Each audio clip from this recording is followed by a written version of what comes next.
Hello മക്കളെ, welcome to റാൻസ്. അപ്പോ ഫിസിക്സിലെ ഏറ്റവും ഇമ്പോർട്ടന്റ് ആയിട്ടുള്ള കാര്യമാണ് ഡെറിവേഷൻസ് മക്കൾക്ക് അറിയാം. ഓക്കെ, അപ്പോ ഡെറിവേഷൻ എന്നല്ലോ ഡെറിവേഷൻസ്. ഓക്കെ, ഡെറിവേഷൻസ് മക്കൾക്ക് അറിയാം. അപ്പോ നമുക്ക് ടോട്ടലുള്ള 60 മാർക്കില് അതിൽ ഏറ്റവും കൂടുതൽ മാർക്കിന് ചോദിക്കുന്നത് എന്താണ്? ഡെറിവേഷൻസ് ആണ്. ഫിസിക്സ് എന്ന് പറയുമ്പോൾ തന്നെ മക്കളുടെ മനസ്സിൽ വരിക ഡെറിവേഷൻസ് എന്നുള്ളതാണ് അല്ലെ. പല ആൾക്കാർക്കും പ്രയാസമുള്ള ഒരു കാര്യം ഡെറിവേഷൻസ് ഉണ്ടാക്കുക, അല്ലെങ്കിൽ ഡെറിവേഷൻസ് എന്നുള്ള പ്രോബ്ലംസ് പല മക്കൾക്കും ഭയങ്കര പ്രയാസമായിട്ട് പറയാറ്. പക്ഷേ പ്ലസ് വണ്ണിലെ ഫിസിക്സിനെ സംബന്ധിച്ചിടത്തോളം അത്ര വലിയ സീനൊന്നും ഡെറിവേഷൻസ് ഇല്ല. കാരണം റെഗുലർ ആയിട്ട് ഒരേ പാറ്റേണിൽ ഒരേ ടൈപ്പ് ഓഫ് ക്വസ്റ്റ്യൻസ് ആണ് പ്ലസ് വണ്ണിൽ ഡെറിവേഷൻസ് ചോദിക്കുന്നത്. നിങ്ങൾക്കറിയാം 60 ഏകദേശം നമുക്കറിയാം ഒരു 40% ഓഫ് ക്വസ്റ്റ്യൻസും എന്തെന്നാണ് വരിക? ഡെറിവേഷൻസ് ആണ്. അപ്പൊ ഒരു 10 ഡെറിവേഷൻസ് നാളത്തെ പരീക്ഷയിൽ മറക്കാതെ പഠിക്കേണ്ട ഒരു 10 ഡെറിവേഷൻസ്. ആ ഡെറിവേഷൻസിന്റെ പ്രത്യേകത കൂടി സാറ് പറയുന്നുണ്ട്. ഓക്കെ, അപ്പൊ ആദ്യത്തേലേക്ക് പോകാം. ഫസ്റ്റ് വരുന്നത് state and prove Bernoulli's principle, അതുപോലെ തന്നെ ഇക്വേഷൻ ഓഫ് കണ്ടിന്യൂറ്റി.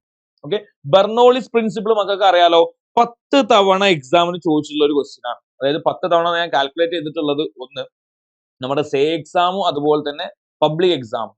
ഇങ്ങനെ നമ്മൾ പബ്ലിക് എക്സാമും സേ എക്സാമും എടുത്ത് നോക്കുമ്പോൾ പബ്ലിക് എക്സാമിന്, അതായത് സേ എക്സാം ഒരു പബ്ലിക് എക്സാം ആണല്ലോ, അങ്ങനെ 10 തവണ റിപ്പീറ്റ് ചെയ്തിട്ടുള്ള ഒരു ക്വസ്റ്റ്യൻ ആണ് ഇത് ബെർണോളിസ് പ്രിൻസിപ്പിൾ എന്ന് പറയുന്നത്. നമുക്ക് അറിയാം അത് എങ്ങനെ സോൾവ് ചെയ്യുന്നത് അല്ലെ. അതുപോലെ തന്നെയാണ് ഇക്വേഷൻ ഓഫ് കണ്ടിന്യൂറ്റി. വളരെ സിമ്പിൾ ആയിട്ടുള്ള ഡെറിവേഷൻ ആണ് ഇക്വേഷൻ ഓഫ് കണ്ടിന്യൂറ്റി വരുന്നത് അല്ലെ. അപ്പൊ ഈ രണ്ടെണ്ണമാണ് നമ്മുടെ ഫ്ലൂയിഡ്സ് എന്നുള്ള ചാപ്റ്ററിന് ഇമ്പോർട്ടന്റ് ആയിട്ടുള്ള ഡെറിവേഷൻസ്. വളരെ കൃത്യമായിട്ട് പഠിച്ചു വെച്ചോ. ഇതിൽ ഏതെങ്കിലും ഒന്ന് നാളത്തെ ക്വസ്റ്റ്യൻ പേപ്പറിൽ 100% ഉറപ്പാണ് എന്നുള്ളത് നിങ്ങൾക്കും അറിയാം. കാരണം ബെർണോളിസ് പ്രിൻസിപ്പിൾ ഇല്ലാത്ത ഒരു ക്വസ്റ്റ്യൻ പേപ്പർ നിങ്ങൾ ഇതുവരെ എഴുതിയിട്ടുണ്ടാവില്ല. പ്ലസ് വണ്ണിൽ എത്തിയിട്ട് നിങ്ങൾ ഫ്ലൂയിഡ്സ് പഠിക്കാൻ തുടങ്ങി അന്ന് മുതൽ കൂടെ ഉണ്ടാവും ഇത് ബെർണോളിസ് പ്രിൻസിപ്പിൾ. അപ്പൊ അടുത്തതാണ് ഇത് motion of A car on A level road or banked road. മക്കളെ, നിങ്ങൾക്ക് അറിയാം 5ാമത്തെ ചാപ്റ്റർ ആയി നമ്മൾ ലോസ് ഓഫ് മോഷൻ കേൾക്കുമ്പോൾ തന്നെ ആദ്യം നമ്മൾ പഠിക്കുന്ന ഏതാ? ലെവൽ റോഡ് അല്ലെങ്കിൽ ബാങ്ക്ഡ് റോഡിന്റെ ഡെറിവേഷൻ അല്ലെ. അതിന്റെ ഡെറിവേഷൻസ് അത്രത്തോളം ഇമ്പോർട്ടന്റ് ആണെന്നുള്ള എല്ലാ മക്കൾക്കും അറിയുന്നതാണ് അല്ലെ. അപ്പൊ അത് വളരെ ഇമ്പോർട്ടന്റ് ആണ്. അതായത് ലോസ് ഓഫ് മോഷൻ എന്നുള്ള നമ്മുടെ ചാപ്റ്ററിന് ഏതാണ് ഇമ്പോർട്ടന്റ് ആയിട്ടുള്ള 2 ഡെറിവേഷൻ ചോദിച്ചാൽ ലെവൽ റോഡിന്റെയും ബാങ്ക്ഡ് റോഡിന്റെയും ചെറിയ ഡിഫറൻസേ ഉള്ളൂ. നിങ്ങൾ എപ്പോഴും അതിൽ ശ്രദ്ധിക്കേണ്ട 1-2 കാര്യങ്ങൾ സാറ് പറയാം. ആദ്യം തന്നെ നിങ്ങൾ ചെയ്യേണ്ടത് എപ്പോഴും മാസ് ഉണ്ടല്ലോ, മാസ് അല്ലെ വെയിറ്റ് ഉണ്ടല്ലോ, വെയിറ്റ് വെച്ചിട്ടാണ് ആ ഡെറിവേഷൻ തുടങ്ങേണ്ടത്. കാരണം രണ്ടിനും ഒരേ പാറ്റേൺ ഫോളോ ചെയ്താൽ എന്ത് ചെയ്യാൻ പറ്റും? വളരെ സുഖമായിട്ട് മനസ്സിലാക്കാൻ പറ്റും. അതൊക്കെ നമ്മൾ ലൈവിൽ കൃത്യമായിട്ട് കിടലായിട്ട് നമ്മൾ ഡിസ്കസ് ചെയ്യട്ടോ. ഓക്കെ, അപ്പൊ ലൈവിൽ കൃത്യമായിട്ട് ഉണ്ടാവണം കേട്ടോ. എനിവേ, 3ാമത്തെ ടൈപ്പ് എന്ന് പറയുന്നത് ഇതില്ലാത്തൊരു ചോദ്യ പേപ്പർ ഉണ്ടാവില്ല, 100% ഉറപ്പുള്ള ചോദ്യമാണ്. ഇത് V = U + AT, S = UT + ½ AT square, V score = U square + 2S. ഇതിൽ ചോദിക്കുക മക്കളെ S = UT + ½ AT square എന്നുള്ള ഡെറിവേഷൻ ആണ്. വളരെ വളരെ വളരെ ഇമ്പോർട്ടന്റ് ആണ്. പഠിച്ചിട്ടുണ്ടാവും എന്ന് വിചാരിക്കുന്നു. പഠിച്ചവരൊക്കെ കമന്റ് ചെയ്യണം കേട്ടോ. ഓക്കെ, അല്ലാത്ത ആൾക്കാർ എന്ത് ചെയ്യണം? കൃത്യമായിട്ട് ഇരുന്ന് പഠിക്കണം. അതിനൊക്കെ വീഡിയോസ് നമ്മൾ ലൈവ് നമ്മുടെ ചാനലിലുണ്ട്. അപ്പോൾ ഇതുവരെ പഠിക്കാത്ത ആൾക്കാർ അത് കാണുക. അതുപോലെ തന്നെ നമ്മുടെ ലൈവിൽ ഈ കാര്യങ്ങളൊക്കെ വളരെ ഡീറ്റെയിൽ ആയിട്ട് വളരെ കൃത്യമായിട്ട് നമ്മൾ ഡിസ്കസ് ചെയ്യുന്നതാണ്. അടുത്തതാണ് acceleration due to gravity at height or depth. Gravitation എന്നുള്ള ചാപ്റ്റർ മക്കൾക്ക് അറിയാലോ. അറ്റ് ഹൈറ്റ് ഓർ ഡെപ്ത് എന്നുള്ള ക്വസ്റ്റ്യൻസ് എന്തായാലും വരാറുണ്ട്. രണ്ടും ചെയ്യാൻ വളരെ എളുപ്പമാണ്. രണ്ടിനും ഒരു കോമൺ മെത്തേഡ് ഉണ്ട്. ആ മെത്തേഡ് മനസ്സിലാക്കി എല്ലാവർക്കും സുഖമായിട്ട് സോൾവ് ചെയ്യാൻ പറ്റും. ലൈവിൽ ഉണ്ടാവണം. 5ാമത്തതാണ് എസ്കേപ്പ് വെലോസിറ്റി അല്ലെങ്കിൽ ഓർബിറ്റൽ വെലോസിറ്റി. അല്ലെങ്കിൽ ഇത് തമ്മിലുള്ള റിലേഷൻ ചോദിക്കാറുണ്ട്. എസ്കേപ്പ് വെലോസിറ്റിയും ഓർബിറ്റൽ വെലോസിറ്റിയും കാണാനുള്ളതും എളുപ്പമാണ്. 6ാമത്തതാണ് period of oscillation of a simple pendulum. Okay, oscillation എന്നുള്ള ചാപ്റ്ററിന് സിമ്പിൾ പെൻഡുലം എന്നുള്ള ഒരു ചോദ്യം ചോദിക്കാത്ത ഒരു ക്വസ്റ്റ്യൻ പേപ്പർ വന്നിട്ടില്ല. നമുക്കൊക്കെ അറിയാം ഇംപ്രൂവ്മെന്റ് എക്സാമും അതുപോലെ തന്നെ പബ്ലിക് എക്സാമും കൂടെ കൂട്ടുമ്പോൾ 7 തവണയാണ് സിമ്പിൾ പെൻഡുലത്തിന്റെ ചോദ്യം ആവർത്തിച്ചിട്ടുള്ളത്. ഓക്കെ, 7 തവണ പറഞ്ഞാൽ സിലബസ് വന്നിട്ട് അധിക കാലമായിട്ടൊന്നും 7 തവണ ഇതേ ക്വസ്റ്റ്യൻസ് റിപ്പീറ്റ് ചെയ്ത് വന്നിട്ടുണ്ട്. 7ാമത്തതാണ് എഫിഷ്യൻസി ഓഫ് കാർനോട്ട് എൻജിൻ അല്ലെങ്കിൽ വർക്ക് ഡൺ. ഓക്കെ, നമുക്ക് തെർമോഡൈനാമിക്സ് എന്നുള്ള ചാപ്റ്റർ നിങ്ങൾക്ക് അറിയാം. എഫിഷ്യൻസി ഓഫ് കാർനോട്ട് എൻജിൻ ചോദിക്കാറുണ്ട്. അല്ലെങ്കിൽ അത് ഡെറിവേഷൻ അല്ലാതെ തന്നെ നമുക്ക് കാർനോട്ട് എൻജിന്റെ ഓരോ അവിടെ നടക്കുന്ന വർക്ക് ഡൺ ചോദിക്കാറുണ്ട്. വർക്ക് ഡൺ അഡിയബാറ്റിക് പ്രോസസ്സിലും അതുപോലെ തന്നെ ഐസോതെർമൽ പ്രോസസ്സിലുള്ള വർക്ക് ഡൺ 2 മക്കൾ വൃത്തിക്ക് പഠിച്ചിട്ടുണ്ട്. മിക്കവാറും ചിലപ്പോൾ ഏതെങ്കിലും ഐസോതെർമൽ ആയിരിക്കും ചിലപ്പോൾ ചോദിക്കാറില്ല. അഡിയബാറ്റിക്കും പഠിച്ചു വെക്കും. കുറച്ചുകൂടെ ടഫ് ചിലപ്പോൾ അഡിയബാറ്റിക് ആയിരിക്കും. 8ാമത്തെ വരുന്നത് expression for capillarity rise. Okay, അത് വളരെ ഇമ്പോർട്ടന്റ് ആയിട്ടുള്ള ഒരു ഡെറിവേഷൻ ആണ്. കാപ്പിലാരിറ്റി റൈസ് എപ്പോഴും ചോദിക്കാറൊന്നുമില്ല. പക്ഷെ ആംഗിൾ ഓഫ് കോൺടാക്ട് അല്ലെങ്കിൽ കാപ്പിലാരിറ്റി റൈസ് ഒക്കെ ചിലപ്പം ക്വസ്റ്റ്യൻസിൽ വരാറുണ്ട്. ഇപ്പോഴത്തെ ക്വസ്റ്റ്യൻ പാറ്റേൺ മക്കൾക്ക് അറിയാലോ. മാത്സ് ഒക്കെ പല മക്കളെയും ബുദ്ധിമുട്ടിച്ചു എന്നറിയാം. അപ്പൊ അതുകൊണ്ട് തന്നെ നമ്മൾ എന്ത് ചെയ്യണം? കുറച്ചുകൂടെ അഡ്വാൻസ്ഡ് ആയിട്ട് നമ്മൾ പഠിച്ചു വെക്കണം. ഓക്കെ, അപ്പോ എന്നാൽ നമ്മൾ ആരും ബ്ലെയിം ചെയ്യൂല. കുറെ ആൾക്കാർ നമ്മൾ ബ്ലെയിം ചെയ്യുന്ന ഒരു ഇതാണ് നമ്മൾ NCERT ടെക്സ്റ്റ് ബുക്ക് കണ്ടിട്ടില്ല എന്നുള്ളത്. ഫിസിക്സിന്റെ ഒരു കേസിൽ മക്കൾ മനസ്സിലാക്കേണ്ട ഒരു കാര്യം എന്താണെന്ന് വെച്ചാൽ NCERTയിൽ ഉള്ള കോൺസെപ്റ്റ് മുഴുവൻ നിങ്ങൾ എന്തായാലും പഠിച്ചിട്ടുണ്ടാവും. മാത്സ് പോലെയല്ല, മാത്സിൽ ഒരുപാട് ക്വസ്റ്റ്യൻസ് ചെയ്യാണ്ട്. അപ്പം ക്വസ്റ്റ്യൻസ് ആണ് നമുക്ക് മെയിൻ ആയിട്ട് വർക്ക്ഔട്ട് ചെയ്യേണ്ടി വരും. NCERTയിലുള്ള ക്വസ്റ്റ്യൻസ് വളരെ ഡീറ്റെയിൽ ആയിട്ട് മക്കൾ വർക്ക്ഔട്ട് ചെയ്യണം.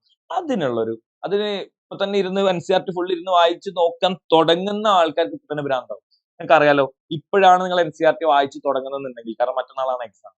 ഓക്കെ, ഇന്നൊക്കെയാണ് ബോധോദയം വന്ന് NCERT നോക്കിയാലോ എന്നൊക്കെ കണ്ട് ഫിസിക്സിന്റെ ഒന്നാമത്തെ ചാപ്റ്റർ ഒക്കെ വായിച്ചിങ്ങനെ തുടങ്ങുമ്പോൾ തന്നെ ഇന്നൊക്കെ തുടങ്ങുമ്പോൾ പിന്നെ ഒരു നോക്കി ഇനി വേണം, NCERT വരുന്ന പ്രോബ്ലംസ് എനിക്ക് വേണ്ടാന്നൊക്കെ പറഞ്ഞിട്ട് പോകും. പക്ഷെ ആൻസറിന് സമ്മതിക്കൂല.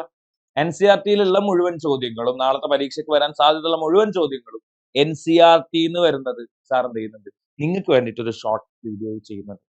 മക്കൾ ഉണ്ടാവല്ലേ, കാണണം കേട്ടോ. അപ്പൊ അത് കൃത്യമായിട്ട് കിട്ടണമെന്നുണ്ടെങ്കിൽ മക്കൾ എന്താ ചെയ്യേണ്ടത്, റാൻസ് പ്ലസ് വൺ എന്നുള്ള ചാനൽ മക്കൾ സബ്സ്ക്രൈബ് ചെയ്തിട്ട്, കാരണം അപ്പോഴേ നിങ്ങൾക്ക് നോട്ടിഫിക്കേഷൻ ആയിട്ട് വരുള്ളൂ. മിസ് ആവരുത് മക്കളെ. ഇത് എക്സാം കഴിഞ്ഞതിന് ശേഷമാണ് ഈ വീഡിയോ കാണുന്നുണ്ടെങ്കിൽ വൻ നഷ്ടമായിരിക്കും. ഓക്കെ, 9ാമത്തെ നോക്കടാ, conservation of mechanical energy for a freely falling body. അത് നിങ്ങൾക്ക് അറിയാലോ, ഒരു ഹൈറ്റിന് തരും, ABC 3 ഹൈറ്റിന് തന്നിട്ട് ബോൾ അവിടെ നിന്ന് താഴോട്ട് വീഴുന്ന ഒരു ക്വസ്റ്റ്യൻ ഉണ്ടല്ലോ. അത് വളരെ സിമ്പിൾ ആണ് ഡിറൈവ് ചെയ്യാൻ, അത് പഠിച്ചു വെക്കണം. 10ാമത്തത് ഏതാ, time of flight, horizontal range, maximum. വളരെ വളരെ വളരെ ഇമ്പോർട്ടന്റ് ആണ് ടൈം ഓഫ് ഫ്ലൈറ്റ് അല്ലെങ്കിൽ ഹൊറിസോണ്ടൽ റേഞ്ച്, മാക്സിമം ഹൈറ്റ്. അതായത് ഈ ഫിസിക്സിന്റെ ഈ സിലബസ് വന്നതിന്റെ ഇത്രയും കാലത്തെ ക്വസ്റ്റ്യൻ പേപ്പറിൽ ഇതിൽ മൂന്നിലും ഏതെങ്കിലും ഒന്ന് ചോദിക്കാത്ത ഒരു ചോദ്യ പേപ്പർ ഇല്ല. ഇതൊക്കെ ഞാൻ പറയാതെ തന്നെ, ഞാൻ കൂടുതൽ ഡെക്കറേഷൻ ചെയ്യാതെ തന്നെ നിങ്ങൾക്ക് അറിയാം ഇതൊക്കെ അത്ര ഇമ്പോർട്ടന്റ് ആണെന്നുള്ളത്. പക്ഷേ ഇതൊക്കെ പഠിക്കേണ്ട ഒരു മെത്തേഡ് ഉണ്ട്. മക്കൾക്ക് എപ്പോഴും അറിയാം ഒരുപാട് ഡെറിവേഷൻ ഉണ്ട്, അങ്ങോട്ടും ഇങ്ങോട്ടും ഒക്കെ മാറിപ്പോകുന്ന ഒരു വിഷയം ഉണ്ടാവാറുണ്ട് ഇല്ലേ.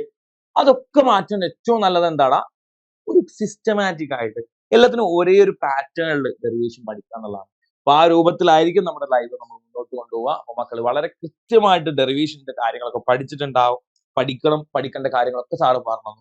അപ്പം കാര്യങ്ങളൊക്കെ കിട്ടിയതാ, ഇതുപോലെ തന്നെ ഇരുന്ന് അടിപൊളിയായിട്ട് നിങ്ങൾ എന്ത് ചെയ്യുക, പഠിക്കുക മക്കളെ. ഡെറിവേഷൻസ് ഞാൻ പറഞ്ഞല്ലോ, 10 ഡെറിവേഷൻസ് സാർ ഷുവർ ആയിട്ടുള്ള 10 ഡെറിവേഷൻസ് മക്കൾക്ക് കാണിച്ചു തന്നു.